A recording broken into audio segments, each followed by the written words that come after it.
It was a cloudy Thanksgiving Eve, November 24th, 1971.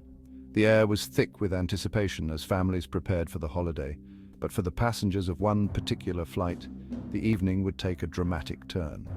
Northwest Orient Airlines Flight 305 took off from Portland, Oregon, its destination, Seattle, Washington. The flight was routine, a short hop of about 30 minutes, but it would soon become anything but ordinary. Among the passengers was a man who called himself Dan Cooper. He blended in seamlessly with the other travelers, giving no hint of the chaos he was about to unleash. He wore a suit, sunglasses, and calmly smoked a cigarette. His demeanor was cool and collected, a stark contrast to the storm brewing in his mind. This was no ordinary businessman. His calm exterior masked a daring plan that would soon unfold. This was D.B. Cooper, and he was about to make history. His name would become synonymous with one of the most infamous hijackings in aviation history. Shortly after takeoff, Cooper passed a note to a flight attendant. At first, she thought it was just another passenger trying to flirt. But when she read the note, her blood ran cold. It was a chilling message. The note said he had a bomb. The words were simple but terrifying, sending a wave of fear through the flight crew. Cooper demanded $200,000 and 4 parachutes. His instructions were clear and left no room for negotiation. The flight attendant, terrified, quickly informed the pilot. The gravity of the situation was immediately apparent. The pilot, Captain William Scott, knew he had to take action. His training kicked in as he tried to keep the situation under control. He contacted air traffic control and informed them of the situation.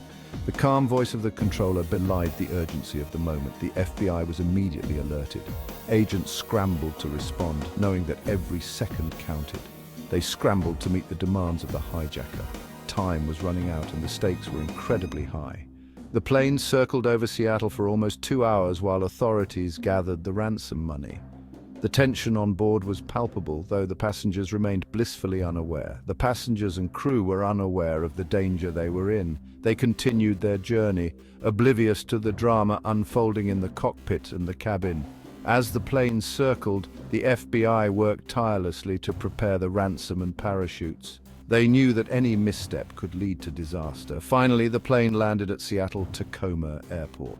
The atmosphere was tense as law enforcement prepared to deliver the ransom and meet Cooper's demands. Cooper allowed the passengers to disembark, a moment of relief for those who had no idea how close they had come to danger. But for the crew, the ordeal was far from over. As night fell, the plane remained on the tarmac, surrounded by law enforcement. The world watched, waiting to see how this unprecedented hijacking would unfold. Inside the plane, Cooper's calm demeanor never wavered. Outside, the F.B.I. and law enforcement strategized, knowing that the next steps were crucial. The ransom and parachutes were finally delivered to the plane. Cooper inspected them carefully, ensuring that his demands had been met. With the ransom in hand and parachutes on board, Cooper allowed the plane to take off again. This time, its destination was unknown, and the mystery of D.B. Cooper was just beginning. The plane landed safely at Seattle-Tacoma Airport. The atmosphere was tense. The passengers, unaware of the full extent of the situation, were anxious but relieved to be on the ground. The airport was bustling with activity, but the focus was entirely on this one aircraft. F.B.I. negotiators approached the aircraft cautiously. They were well aware that any sudden movements could escalate the situation. The agents had been briefed thoroughly and were prepared for a range of possible outcomes. Cooper, true to his word, released the 36 passengers in exchange for the money and parachutes. The passengers, visibly shaken, quickly disembarked, grateful to be free from the ordeal. The F.B.I. agents swiftly moved to deliver the ransom and parachutes to Cooper, ensuring that the exchange went smoothly. The crew, however, was forced to remain on board. They were now part of Cooper's plan, and their fate was tied to his next move. The tension inside the aircraft was palpable as the crew awaited further instructions. With the ransom secured, Cooper ordered the pilots to take off again. The crew complied, knowing that their lives depended on following his demands to the letter. The plane began to taxi down the runway, preparing for its next journey. He instructed them to fly southeast towards Mexico City. This was a long and uncertain journey, and the crew knew that anything could happen during the flight. The route was carefully chosen by Cooper, who seemed to have a clear plan in mind. He had specific instructions for the flight crew. Cooper demanded that the plane maintain a low altitude and a slow speed, which was highly unusual for a commercial flight. The pilots had to adjust their usual protocols to meet his demands. He wanted the plane to fly at a low altitude and maintain a slow speed. This was to ensure that he could execute his plan without interference. The crew had to carefully manage the aircraft's systems to comply with these unusual requirements. This made the flight crew nervous. They were experienced professionals, but this situation was unlike anything they had ever encountered. The uncertainty of Cooper's intentions weighed heavily on their minds. They knew something wasn't right. The crew exchanged worried glances, each of them silently contemplating the potential dangers ahead. They had to stay focused and calm to ensure the safety of everyone on board.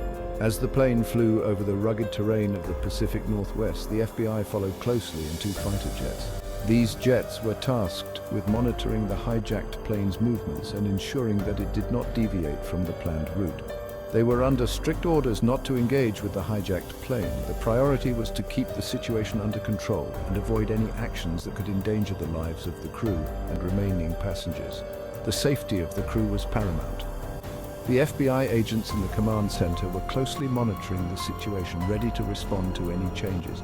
They were in constant communication with the fighter jets and the flight crew, ensuring that everyone was on the same page. Little did they know that Cooper was already planning his daring escape. He had meticulously thought through every detail, and his next move would become one of the most infamous moments in aviation history. The stage was set for a dramatic conclusion to this high-stakes hijacking. At approximately 8 p.m., somewhere over southwestern Washington, Cooper made his move. The night was dark, and the sky was filled with ominous clouds, setting the stage for what would become one of the most infamous moments in aviation history. He lowered the rear stairs of the Boeing 727, a move that was both daring and unprecedented. The cold wind rushed into the cabin as he prepared for his escape. With the ransom money strapped to him, he jumped into the night sky. The darkness swallowed him almost instantly, making him a ghost in the vast expanse of the night. The FBI pilots, who had been trailing the hijacked plane, lost visual contact with the hijacker. The night and the weather conditions made it nearly impossible to track him. He vanished into the darkness and the pouring rain. The weather was his ally, providing the perfect cover for his escape. Immediately, a massive search and rescue operation was launched. The FBI and local law enforcement agencies mobilized all available resources to find Cooper. The FBI scoured the area where Cooper was believed to have landed. They combed through dense forests, rugged terrain, and remote areas, leaving no stone unturned. They used helicopters, search dogs, and hundreds of ground personnel. The search was exhaustive, covering miles of wilderness in hopes of finding any trace of the elusive hijacker. But Cooper and the money were gone. It was as if he had disappeared into thin air, leaving behind a trail of questions and very few answers. The case, codenamed Norjack by the FBI, quickly became one of the most baffling mysteries in American history. The media frenzy that followed only added to the legend of D.B. Cooper. Despite an extensive investigation, very little evidence was ever found. The FBI interviewed hundreds of suspects, followed countless leads, and yet the mystery remained unsolved. The only clues were a few bills from the ransom money, discovered years later along a riverbank. These bills were weathered and partially buried, offering little insight into Cooper's fate, and Cooper's black tie left behind on the plane. This tie, a seemingly mundane item, became a symbol of the enigma that was D.B. Cooper. To this day, his true identity and ultimate fate remain a mystery, captivating the imagination of many. Who was D.B. Cooper? No one knows for sure. The man who called himself Dan Cooper when he purchased his airline ticket was never seen again. The FBI believes he used a fake name. His true identity remains a mystery to this day. Over the years, there have been countless theories and suspects in the D.B. Cooper case. Some believe he was a skilled skydiver who survived the jump. Others think he perished in the wilderness. Despite numerous leads and potential breakthroughs, the case remains unsolved. Section 5. The prime suspect, Richard McCoy. Among the many suspects investigated by the FBI, one stood out: Richard McCoy. McCoy was a Vietnam War veteran and a skilled skydiver. His resemblance to the composite sketch of D.B. Cooper was striking. In April 1972, just 4 months after the Cooper hijacking, McCoy hijacked another plane. His methods were eerily similar to Cooper's. He used the same alias, demanded a large sum of money, and parachuted out of the plane with the ransom. This time, however, the F.B.I. was ready. They apprehended McCoy shortly after he landed. While McCoy was convicted for the second hijacking, he was never charged in the D.B. Cooper case. He escaped from prison in 1977. He was killed in a shootout with the F.B.I. later that year. Did McCoy escape justice for the Cooper hijacking, or was he just a copycat? The question remained unanswered. Section 6, a family secret, the McCoy connection deepens. For decades, the D.B. Cooper case went cold.